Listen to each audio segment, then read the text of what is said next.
Carson, Mrs. Hughes, and the rest of the staff from Downton Abbey have been working overtime, packing up the Crowleys and sending them off to America.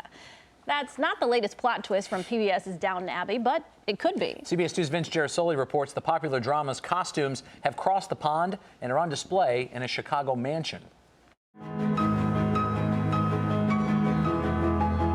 The Crowleys have moved into the rooms of the Driehaus Museum, and they are dressed for success. The 36 gowns and uniforms here are all costumes from PBS's wildly popular historical drama, Downton Abbey. So I've ruined everything.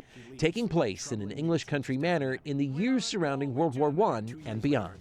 Absolutely got it right, and they did a great deal of research. To bring the Earl of Grantham and his staff to life, costume designers consult the collections at London's Victoria and Albert Museum and often incorporate actual vintage pieces into their works. It's pretty darn close to what they really were. Oh dear. I'm afraid the war has made old women of us both. Recall this memorable scene between Maggie Smith and Shirley MacLaine? You can almost hear their characters training barbs as you stand before their dresses in an upstairs parlor.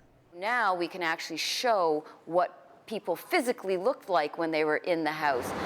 The Gold Coast Museum is a perfectly preserved mansion from America's Gilded Age. The costumes, scattered throughout its drawing rooms and music rooms and hallways, couldn't be more at home.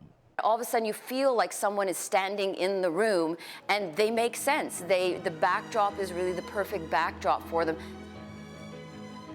Oh, and by the way, Carson, tell Mrs. Patmore we'll be having a guest for dinner.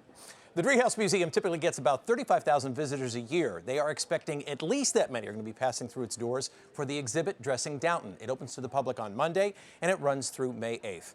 Oh, and Erica, if Lady Mary thinks she's in charge of Downton, I trust you'll tell her who's the real Earl of Grantham. Oh, Vince, certainly.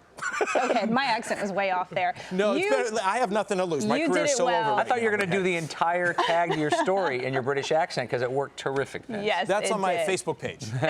All right. We just got to get him in costume now. That's it. I think he is, though. Yeah. That's it.